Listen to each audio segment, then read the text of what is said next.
in science and electronics at a very young age. And at the age of 20, he built an electric vehicle for the post office. Unfortunately, the contract got kind of messed up when Westinghouse stole his patent.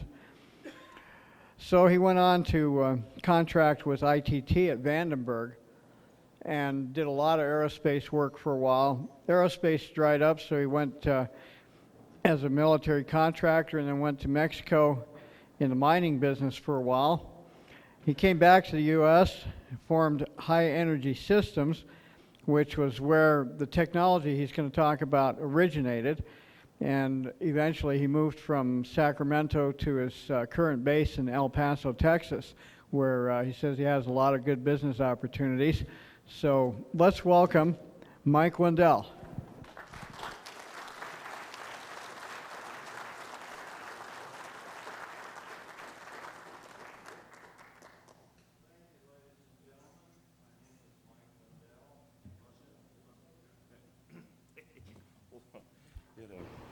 Here, Mike, we got a wire.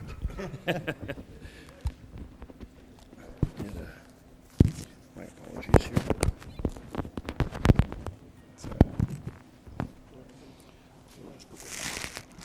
Okay, got it. Okay, where was I? At any rate, the name of my company is in El Paso is Scientific Research Incorporated, and about 20 years ago we began a couple of research projects which have produced some very interesting results, all favorable, I might add. Let's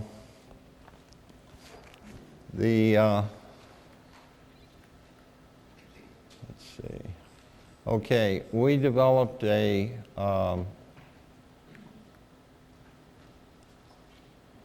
this thing is a little slow. We developed two products, or two technologies, I should say.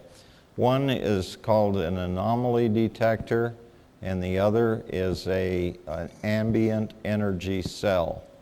Both of these devices or systems are working on the same principle. The phenomenon that allows one to work also allows the other one to work. Now, it says unlimited rangefinder. I'll go into that in a few minutes. It sounds a little weird. Proprietary geo-waypoint integration, that is where you can take a specific signature from a set of waves and determine their location and also their relation to various elements. Now, there we go. Let's see. Whoops. Okay, we can detect various elements. We have an easy screen readout, which on this particular unit is a hurriedly made prototype. I do not have the LCD screen readout on it yet. Our first model did, and unfortunately it blew out some critical parts, and it is not operational presently. But while it was, we had phenomenal results with it. Now this is the theory upon which it's based. Every particle of matter in the universe, everything, has a signature which can be detected at a distance. And this accounts for not only things in the electromagnetic spectrum, but also for things such as remote viewing, psychic phenomena, clairvoyance, et cetera, et cetera. And the reason for that is probably, we're really not sure, but we think it has to do with the ether, and I call it noise because there's a background quantum noise associated with everything. And now, with our anomaly detector, we can detect various elements, filter out their particular signatures, and determine their content. Now, there's a picture of our first one. It worked beautifully. That had the capability of detecting a Volkswagen-sized, Beetle-sized object at a 2,500-foot depth, plus or minus 4 inches resolution. Now, we also, when we were testing the basic circuit for that before it even went in that box, it was back when they were first testing the Stealth, and they were flying out of Holloman Air Force Base, and they would every once in a while come within 40 or 50 miles of El Paso. One day we picked up something, and my friend Warren York had a theodolite in his backyard, like they track missiles with. And so we trained the theodolite around a little bit, and we found a stealth fighter. And this thing actually detected a stealth fighter passively. In other words, it didn't, not like a radar, it didn't send a signal to be bounced off of something that could be detected. The stealth fighter was totally unaware of our presence. It didn't know it was being looked at. And at the range, the estimated range with a theodolite rangefinder was 60 miles out. So, whoops, wrong button. Okay, now this was the unit that I was going to bring down today. And here again, it's a primitive prototype of a new type of system. The first one was based on a magnetic field detection system. This one is based on detecting quantum noise signatures emitted by various elements. Unfortunately, this one, I had just finished it and was in the process of testing it, and the magnetic chip just went dead. It was a defective part, so consequently, I had to hurriedly built this one and brought it. Another picture of the sensing unit itself on that one.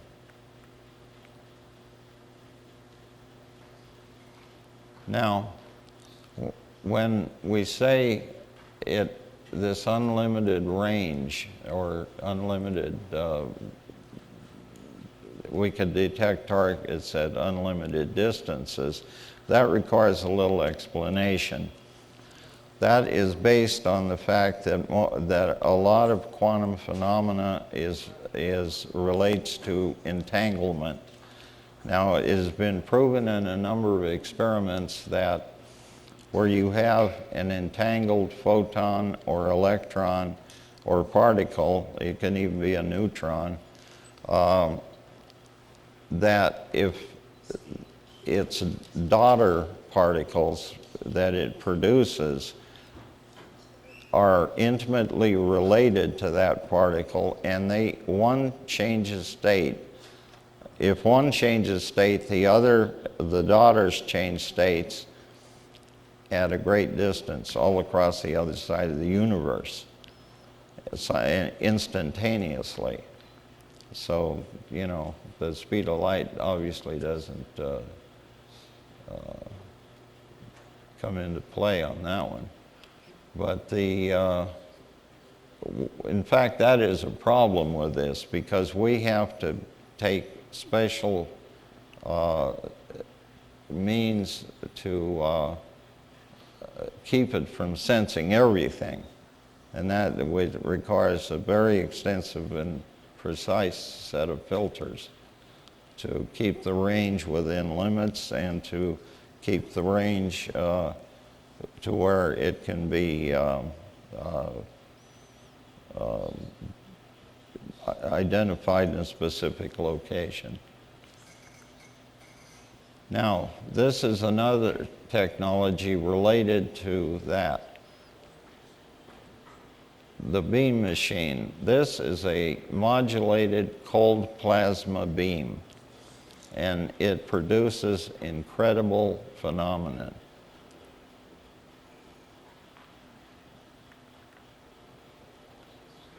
John, you're going to have to unloop me.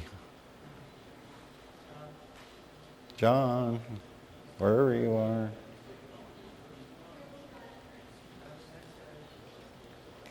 It's a little glitch in the system. If I keep punching it, it keeps looping.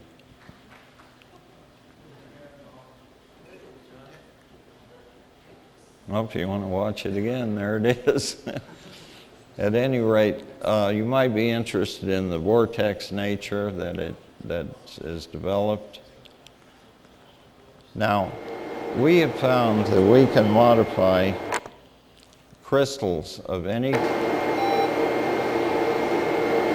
Where is John? John, unloop me. Thank you. There we go. There's one of the electrodes on the beam machine with an ionization layer around it. And oops, can you take me back, John? One? Yeah. Now those striations are modulation patterns in the beam that we create. The beam is modulated with a number of parameters in mind. We modulate the phase angle of each electrode is being driven by a separate signal generator and driver. And consequently, we have almost an infinite selection of frequencies that can be cross-modulated, and we can adjust the phase shift, the amplitude, the width, the pulse width, and the frequency, obviously, of the signal. And in so doing, when the crystal is placed in the beam, it undergoes a complete change in its lattice structure. We have taken, I'll give you an example. We have taken a piece of quartz we chipped it off a large piece of the quartz, and I put it was about less than an inch in a square, roughly square. I put it in the beam machine for around 30 seconds, and when we took it out, I said, wow, it don't look right. It didn't look like when I put it in, for sure. And so it had changed color, and it just looked funny.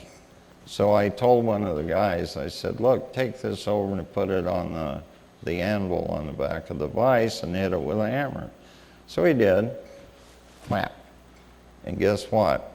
It's spread out like hitting a piece of lead or solder. It was totally malleable. Ordinarily, quartz would shatter and fly all over the place. We took another chip off of it, off the same big block, put it in the beam, retuned it, and we're just playing around.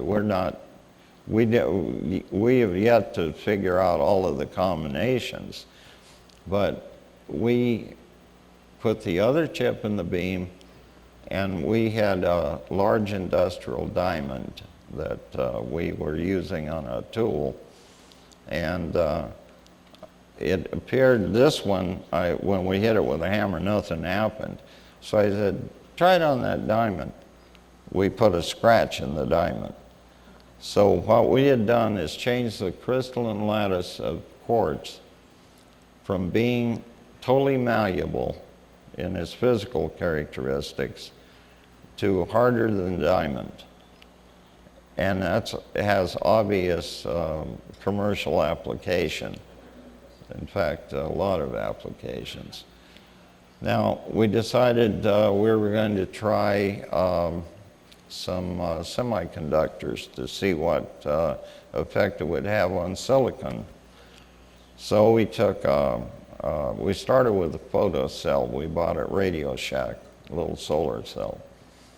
And we put it in bright sunlight and had a really accurate meter on it, and we logged the voltage and the current out of it. And then we put it in the beam machine, and I figured, well, it's going to blow the junctions in it because of the high voltage. Well, it didn't. We took it out, retested it. It would produce 30% more power than when we put it in originally. So that obviously has got a potential. Now, we experimented with diodes, with transistors, and the same thing occurred. We had a 30% increase in their all of their characteristics. Their switching times are increased by 30%.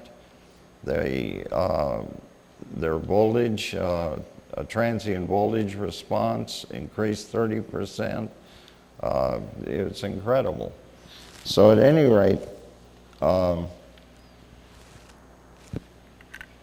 that picture there, this is another picture of the beam.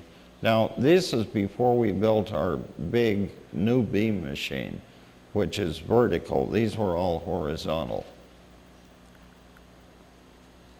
And let's see. Now, in our ambient energy cell, okay, the same quantum noise that I mentioned before that carries information also carries energy, because if you really look at it, you can't have you cannot have a transfer of information without a transfer of energy. And you can't have a transfer of energy without it carrying some information. So in a sense, energy and information are kind of like two sides of the same coin. So we take, as I stated there, energy and information are interchangeable at a quantum level. Now, stochastic noise is this background quantum noise, and I think that is responsible for what we call zero-point energy, what we call the ether, and it's just a different way of phrasing it. That to me, it's like noise. We live in a chaotic universe, but there is order in chaos, and if you can pick out the orderly portions and filter them, then you can take advantage of the energy that's contained and also the information that's contained. In the case of the anomaly detector, it's information. In the case of the energy cell, it's energy. Now, we have built devices that are about the size of a AAA cell and produce not quite as much power, but I've got one in operation right now that it's been under constant load for 20 years. And the only thing holding us back from making this a commercial item is to do it correctly and to make sure that our quality control is absolutely maintainable. We need to build them in nano lab. And a nano lab costs about 12 million bucks. So obviously I don't have it in my hip pocket, so we're still doing it the crude way.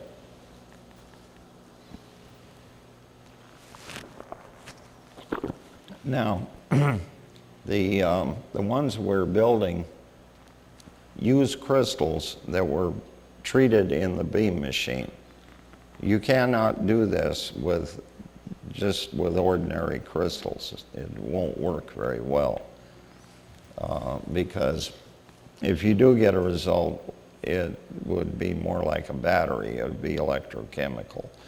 But we have taken actual crystals that have come out of the beam after being treated and put them against a dissimilar metal.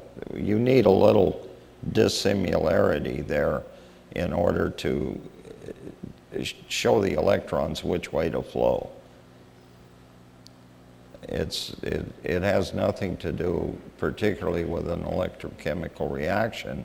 It's simply that here you've got these electrons being created out of the quantum foam, so to speak, or the noise, and they don't know what to do. They're just sitting there milling around like a crowd, you know. So you need something that, with an arrow, says, you got to go that way. And that's what the dissimilarity between the metals tells them. It's like an arrow. It tells them which way to flow.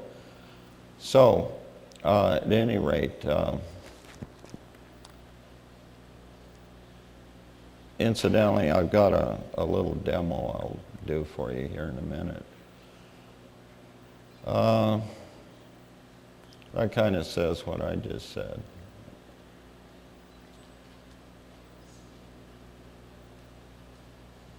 And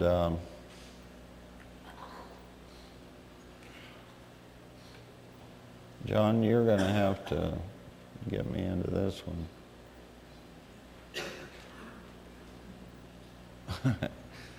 That's classified.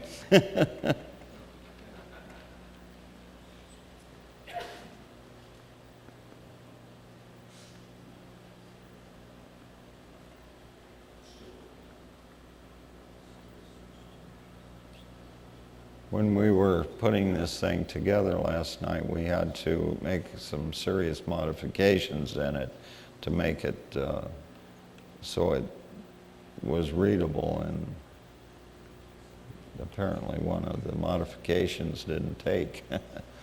Now, Warren York and I have worked very closely since 1990, and for some of you who weren't here at the last convention, he stood in for me, he and John, for me, because unfortunately I wasn't able to be here, but Warren York developed the theory after we saw the results of our first beam machine, which were kind of spectacular, and that occurred in 1990. He began working on a theory, and it turned into almost like a unified field theory.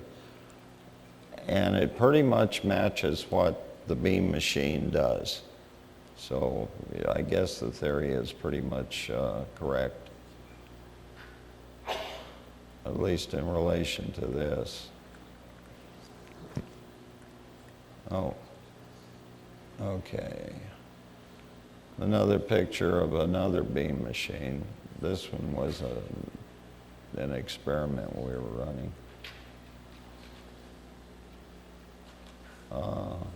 Now there is the drivers and the power supplies without the signal generator. We were using a $5,000 signal generator to drive the drivers, and those are the power supplies that were supplying power to the drivers.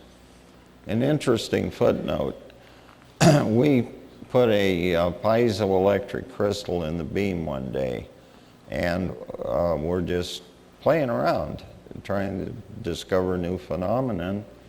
And we got one of the power supplies. They have to be exactly phased, and they have to be at all the same levels, or else the thing overloads. So one of them wasn't set right, and it blew the main fuse, the fuse that controls all the power to that unit there. And guess what? The beam was still running with no power. I've got that on disk. I caught it on tape and transferred it to disk, fortunately. Unfortunately, I did not bring the disk. I forgot it when I packed, but that's kind of, I hate the term, but that's kind of free energy, you know? So at any rate, moving right along here. Why am I not doing anything? There. Okay, some more beam and experimentation. Oh, incidentally, another thing. Oh, there's a quartz crystal, although that isn't the one that we did the hammering on. That one there was, we were testing for its energy gathering capabilities. We took that out of the beam and we could let it sit and actually draw an arc off the tip. It had stored enough energy. And I've never seen that happen with quartz before. They're slightly piezoelectric. They use them in electronics all the time, but not to the extent that they'll produce large sparks, like barium titanate, for instance. And not only that, you have to put a lot of pressure on them, and it has to be a quick, rapid bang, you know, before they produce a spark. This one, you're just sitting on the table and go over and put your hand next to it and zip. So it does store energy from the beam. Yeah, I guess so. Could you give us a little talk on how you make this gold plastic? Well, yeah, some of it's proprietary, but I can tell you the secret to it is having two electrodes, each one being driven from a different source, so that you have, let's say you have one waveform and at a certain frequency, amplitude, and you know, if it's pulsed, it'd be pulse width also. And then on this side you have an identical driver only operating at a different frequency with a separate signal generator driving each one. And you can get all kinds of combinations that produce these energy effects in the resultant beam. And we've seen things in that beam that look like something out of a science fiction movie. At one time, actually it's running at about 50,000 volts. And it's not real high. And our latest one. In fact, this one here, that's the vertical beam machine. That tube is 3 feet long. I mean, of course, it's in a vacuum.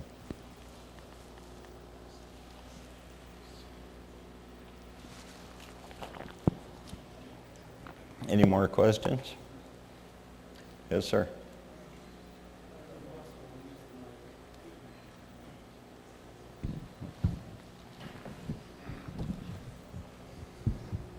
Your free energy beam, when you turn the power off, how do you explain that? What mechanism did it? We don't know. Quite frankly, we don't know.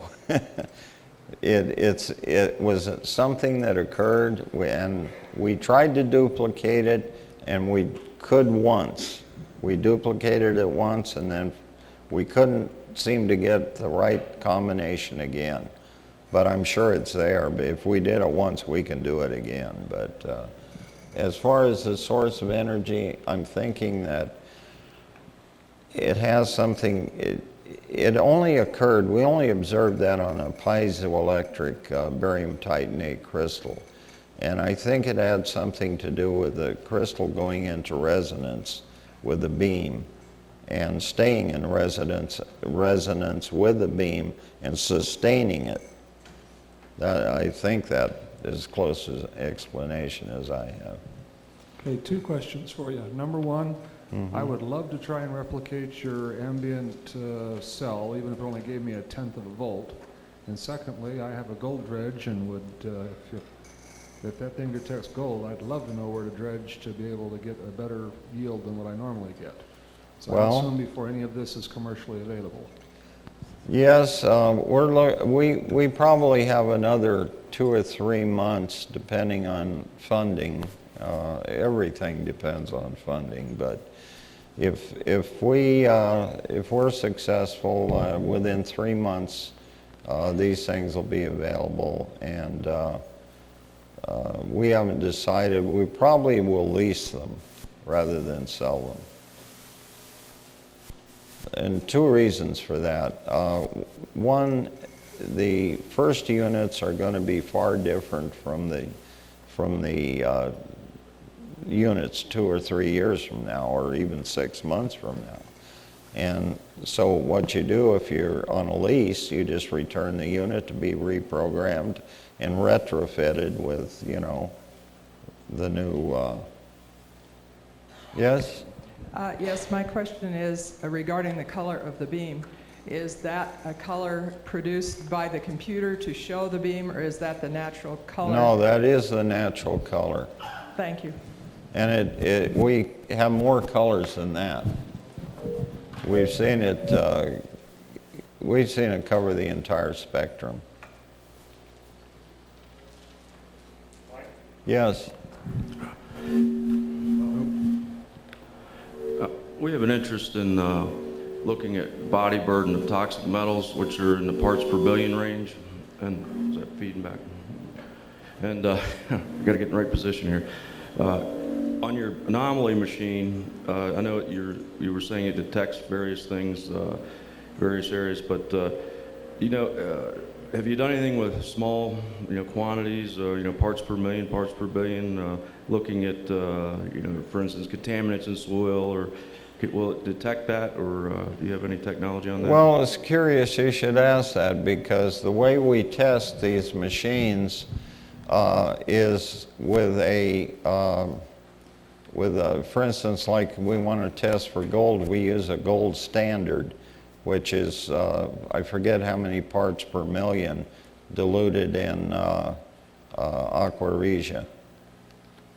So yes, it will detect very small quantities. Yes? Can you tell us what is the composition and pressure of the gas in your unit there? Oh, in the tube? Yes. It's, we're running right there about 29 to 30 inches of mercury. It's not a real high vacuum. Is it air? Yeah, it's strictly air. We used argon, but these particular shots, they look like they're argon, but they're not. That's just plain old air. And I think the blue is nitrogen, because that's nitrogen's spectra.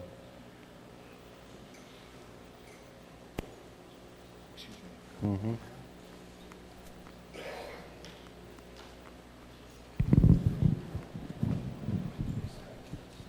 Just wanted some clarification. You said you needed equipment that only cost $1,200, and what specifically would that do for your project if you received that funding? $1,200? Was it 12 million or 12? 12 million. Oh. There's a couple of zeros in there.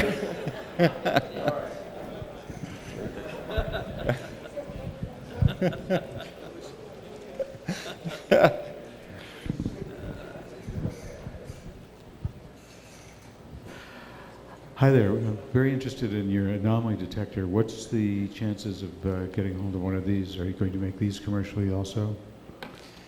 Well, like I explained to the other gentleman, probably in about 3 months. Oh, that one too, okay. I'm sorry, I thought you were talking about the Yeah. gas tube.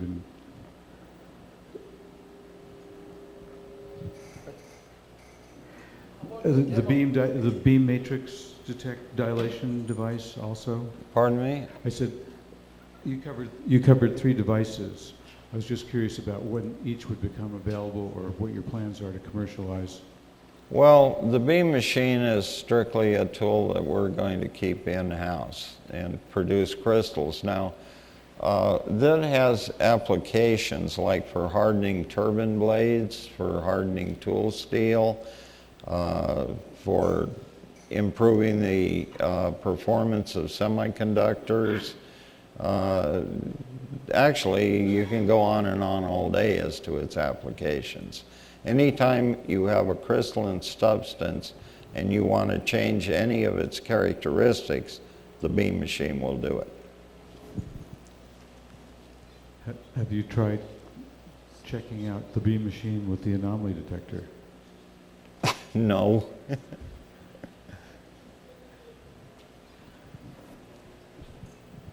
A good point, though, because the beam machine is sort of an anomaly. Yes. I was just curious, when the crystal goes malleable, are you able to shape it into whatever you want, put it back in the beam, and make it hard again?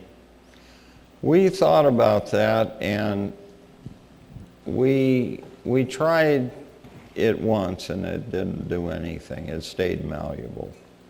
Now, I'm sure that had we fiddled around with it more, and because there's an infinite number of combinations, you know, that you can come up with, and as far as phase shift is the most important one between the phase angles of the 2 electrode beams. So Yes? have you done any work with superconductivity then, by changing the crystalline structure of a metal or material? That was going to be our next project, but we never quite got there.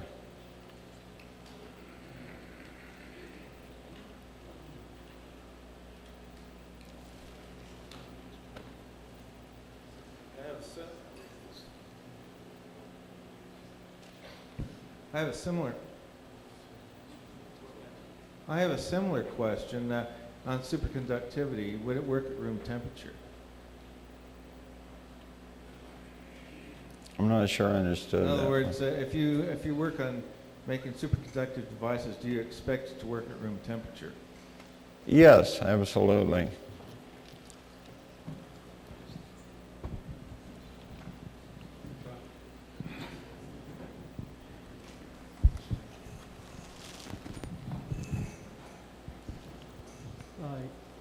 Could you give us a little information on the anomaly detector? What kind of concept that you're using to detect these anomalies over long distances? I didn't hear all of that. The anomaly detector, could you give us a little idea of the concept of how you can detect things at long distances, or is this totally proprietary? Not sure I understood the question quite. Well, Repeat it, please. The long-range detector, what kind of a theoretical or electronic concept are you using in this area?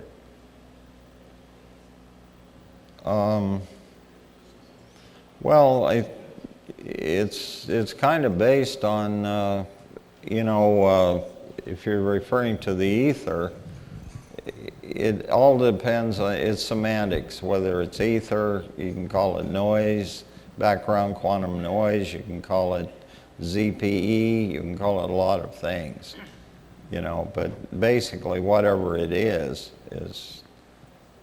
what it's detecting.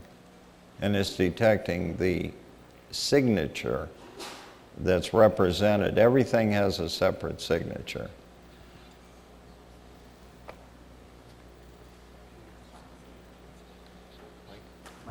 Oh, I'm sorry. I have one comment and one question. My comment is, when you said the phase angle between the 2 different transmitters is is an important element. That gives some kind of clue. I mean, to me, if you have a crystal, and every crystal has some resonant frequency, or even multiple resonant frequencies, maybe one along each axis or something.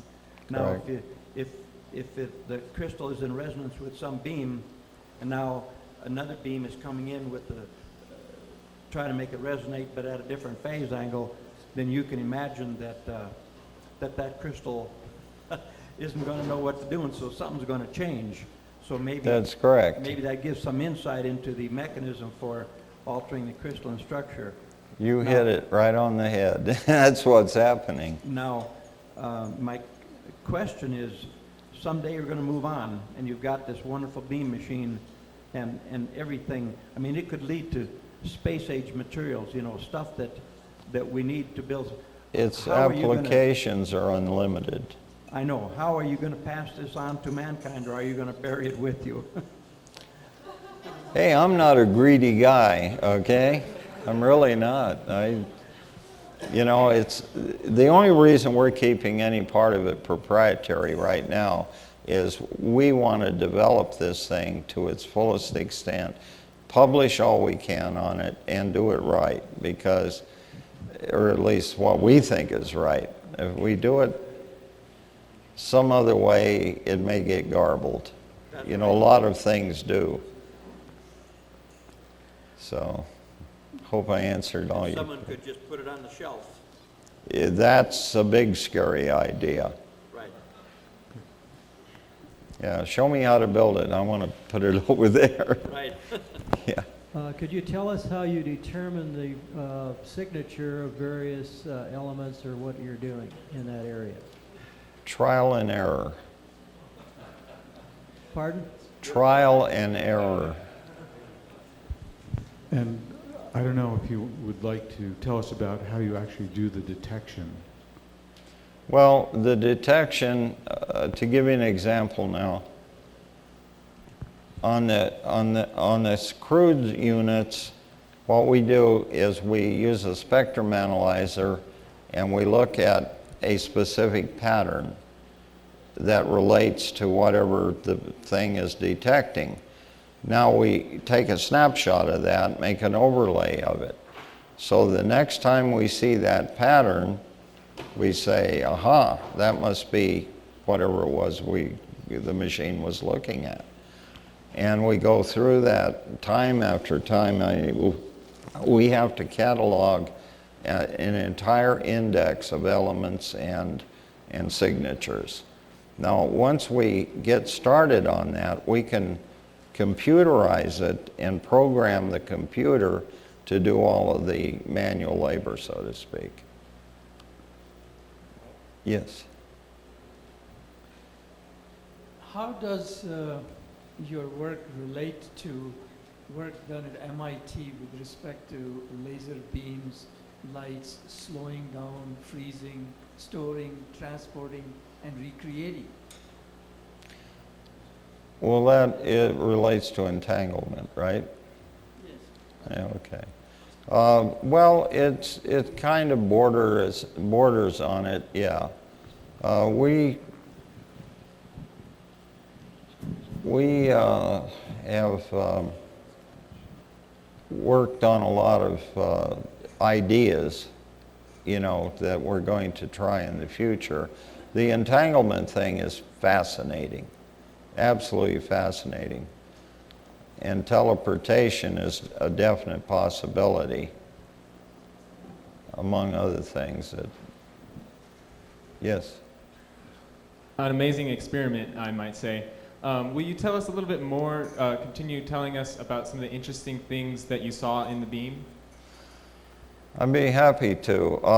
The very first beam machine that I built, my friend Warren York was filming it, and I was tinkering with it, changing the frequency, and we were looking for plasmoids.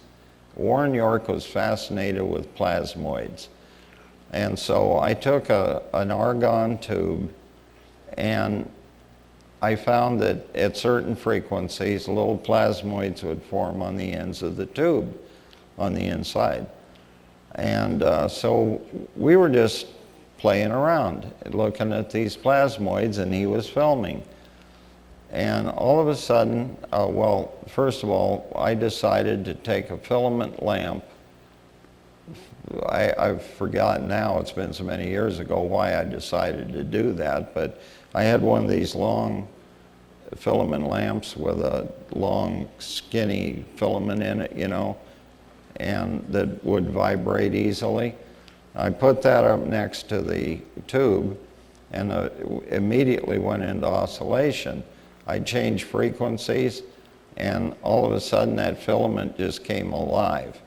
And finally it stuck to the glass, and then the filament went through the glass and was still lit. And then, I've got all this on tape, incidentally. Now it's on disc, but when the filament re-entered the glass envelope, it broke it. Not on the way out, on the way in. Now, okay, when that happened, I told Warren, I says, wow, you know, I said, well, it's getting late, let's close down. I was getting ready to shut the lab up, you know, and so we walk outside and I hear this clunk, clunk, clunk coming across my backyard. And this bright light on the pole. And I looked over and here's the power line guy with his spurs on, clunking across my backyard. And I asked him, I said, what's wrong? He said, nobody in this whole neighborhood has any electricity. I look around, every light in the neighborhood is on. It's about 10 o'clock at night. And from wherever he was coming from and what his instruments were telling him, there was no power anywhere in that neighborhood. So, at any rate, yeah. Oh, here we go. Here we go. We do have it. Okay. There. Now you're going to see it. Wow.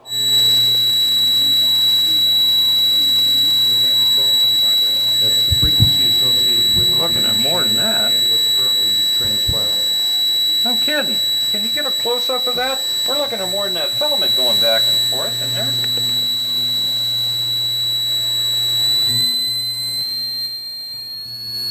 See the filament stuck against the wall.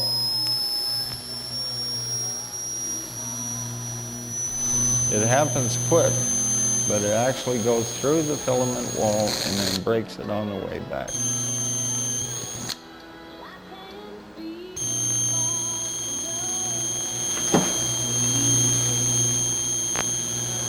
And then I'm looking at it crooked, among other things. It's not pulling that filament all the way against the wall, is it? It is? I know, that's what I'm looking at. That ain't possible. Is it?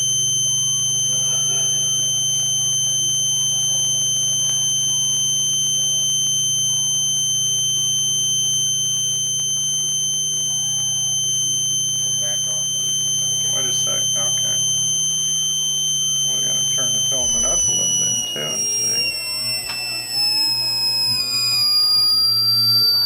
Can you see where really? the edge of it is at the glass there?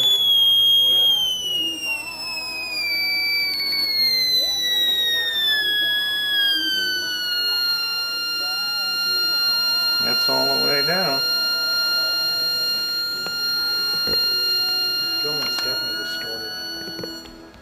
What?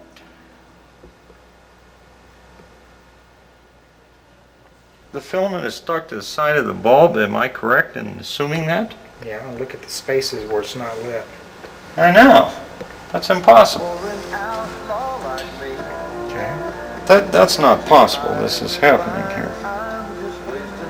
Okay. You getting it? It went off about 20 seconds ago, and it's still lit. Okay, I'm going to turn it pretty much all the way up here. Grid in the building are offline. They failed. The laboratory is dark.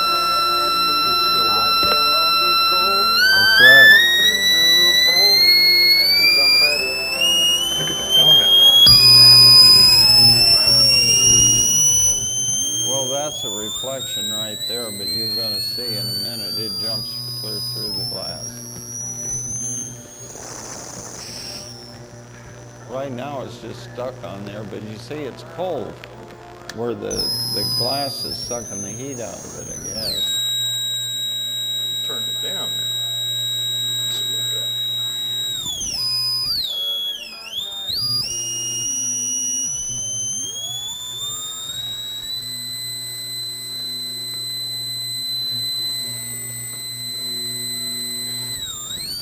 Now I can see the filament right there.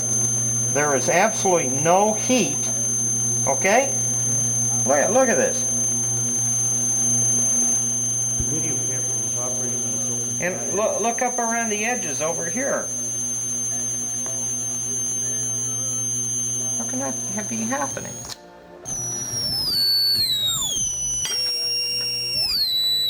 See, it happened really quick, but in slow motion, you can see the filament go out. Oh, there's the pole guy. Watch it. This guy is so confused. So what the hell?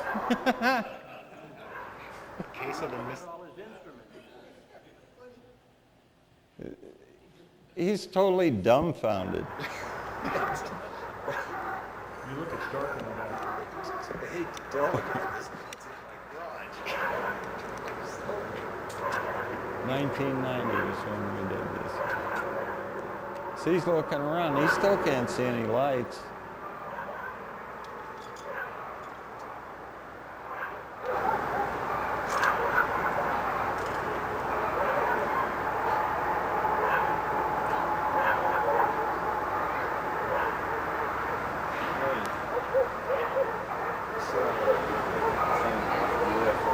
Yes, in the entire neighborhood, the street lights, the neighbors' lights, all up and down the block.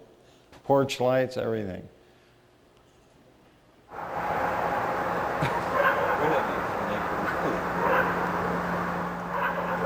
You know, I really messed up because I should have caught him after he came down off the pole and asked him a couple of questions, but I didn't. I just went inside. Oh, here, now that lady there, she had some stones, and she was standing about 30 feet away from the beam.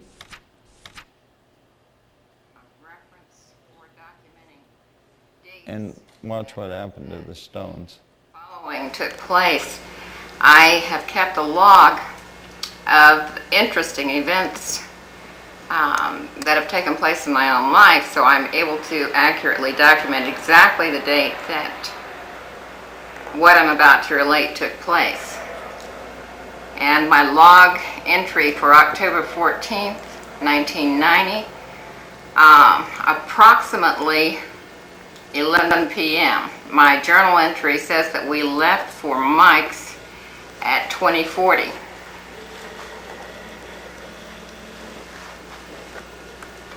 Originally, this ring, originally the ring was the same color as the pendant.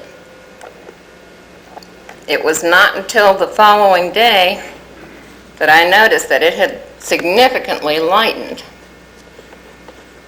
I was wearing the amethyst ring also, which was the equivalent depth of darkness as the pendant.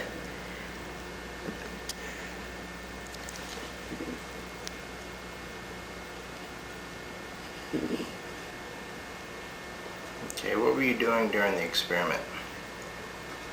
During the experiment, I was standing by the light switch while Warren was filming an experiment that he and Mike were conducting.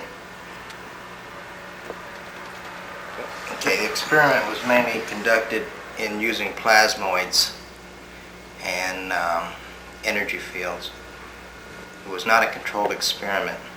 However, the device did trigger infrared sensors some 40 feet away, and it was brought to our attention the next day of the decoloration of the gem.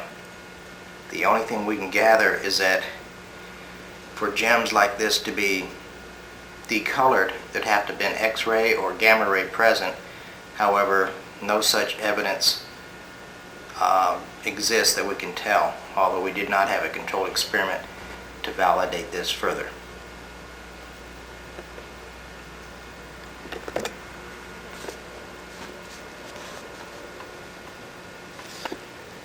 She was not wearing a pendant, that pendant at the time of the experiment. It stayed the same color, but the other jewelry that was made of the same material changed. And this is the color it originally was. After the experiment,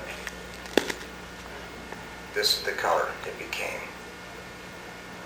Same stone. Here's another stone, which is what? Same material. That's amethyst. Amethyst. Oh, And we I don't see have a what you're reference saying. stone We didn't to show have you, it but you checked, can't see the decoloration but here. it just, that was the only thing we had noticed. So it's not just apparent to one type of gem. But to change colors, it had to seriously These alter stones, both the the pendant lattice work. and the ring, are smoky topaz from South Korea. So I'm sure there could be a reference made to verify the original color of the stone. My journal entry for the 15th of October at 14:30 hours was where I made notice of the depth of the color of my stones in the rings being changed or lightened. And for some reason, I immediately made the connection with the previous night's demonstration. And I called Warren and asked if that could in fact have taken place. Again, the date of the experiment was October 14th, 1990. I had been wearing the topaz ring since 1982. The amethyst ring I had been wearing since 1989, both more or less constantly with no change prior to this experiment. I was not wearing the pendant on the night of this experiment. The pendant is used only as a reference to the color of the topaz ring. And your name again? My name is Charlotte Geyer. Thank you.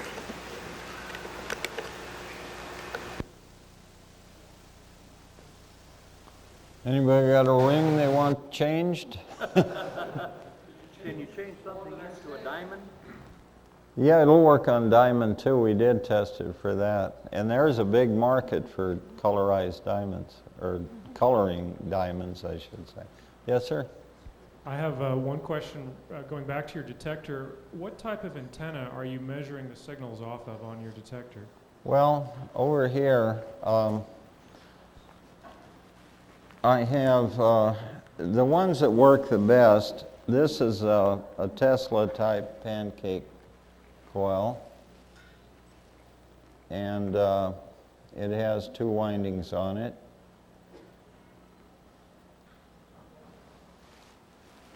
Hold that a little steadier.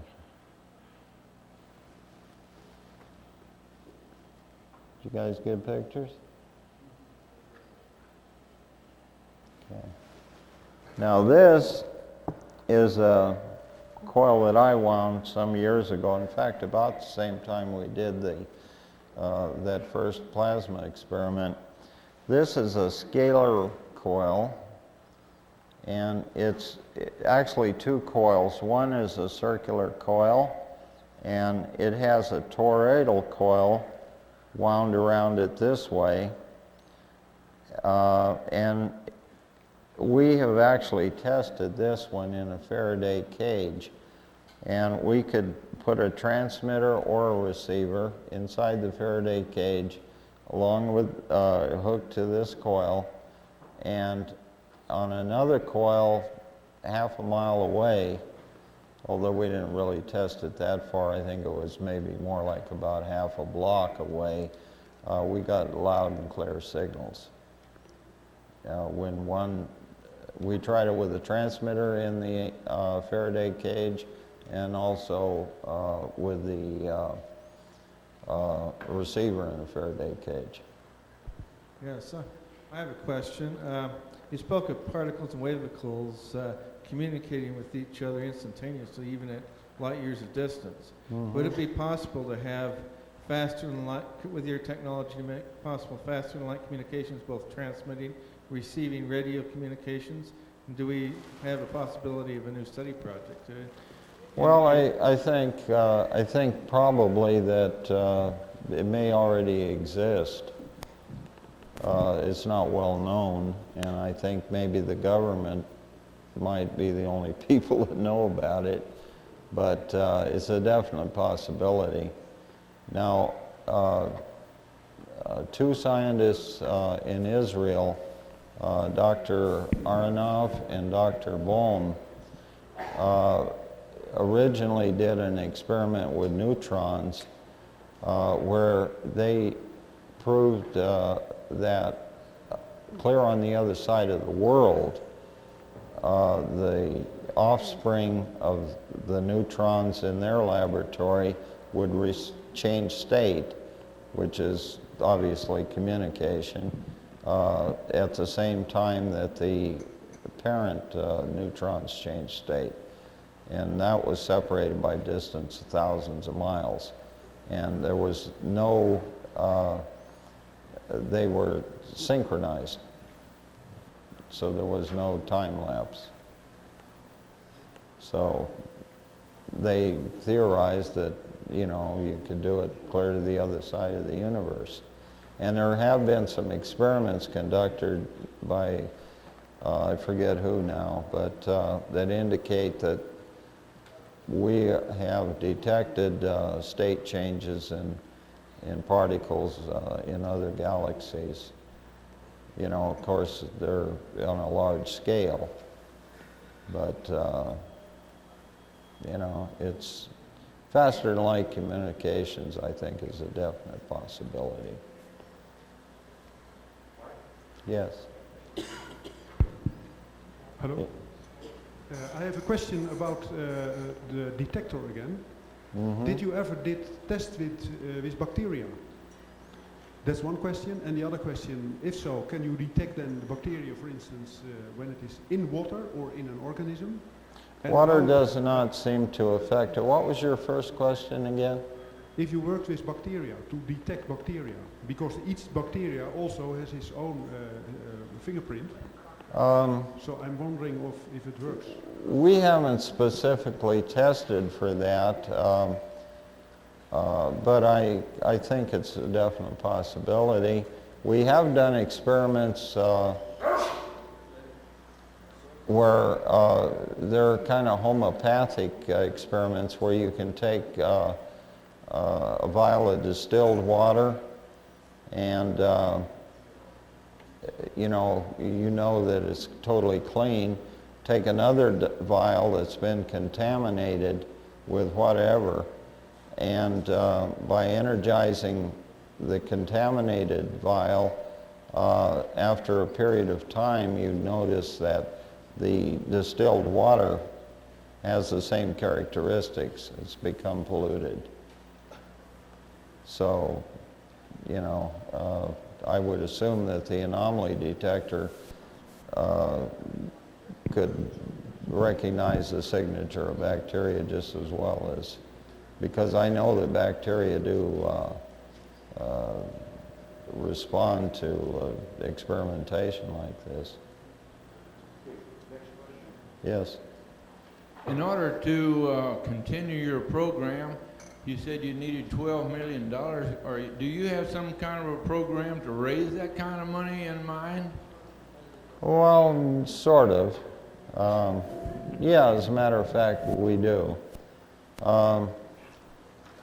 First of all, I think what we're going to do is to perfect the crude way of doing this a little bit further, and then when we have all of the kinks worked out of it to go to the nano level, then we'll you know, start using a nano lab. Let's see. Did you hear the rest of your lecture? Pardon me? Did we hear the rest of your talk? That's about it. Good? Oh, demo, yes. Okay. here, okay, here is an aluminum plate coated with crystals that were treated in the beam. This is a piece of carbon. Now, let me hook it up to the meter.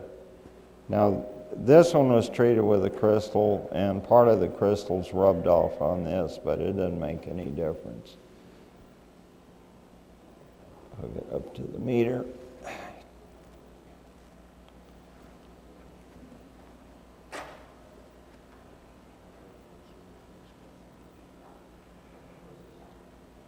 .8 volts at one point, 0.9 at one point. There. The reason it's jumping around a little bit is because this is not a real stable platform. If this were encapsulated or something, it probably would stabilize.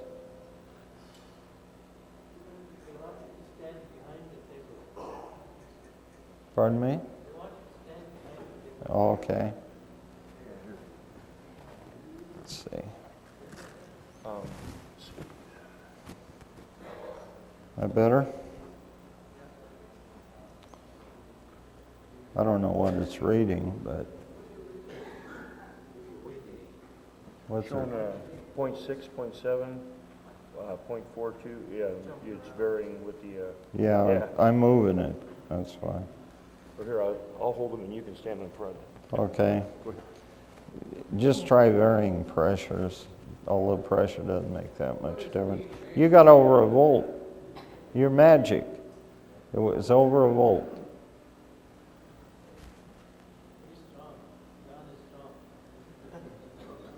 .5, 0.4, 0.5 again. 0.6, 0.3.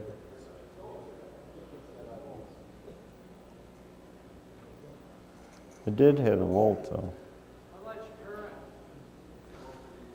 Actually not much, probably a couple of microamps, but the whole idea is that these crystals on a nanoscale, you could have 100 trillion of these little plates, nano-sized plates, in a single cell that probably wouldn't be much bigger than the head of a pin. And obviously, you're going to have some serious power even at a microamp, each cell. And we found across the board that normally we can get about little less than 1 volt out of each cell, about 0.9 is average.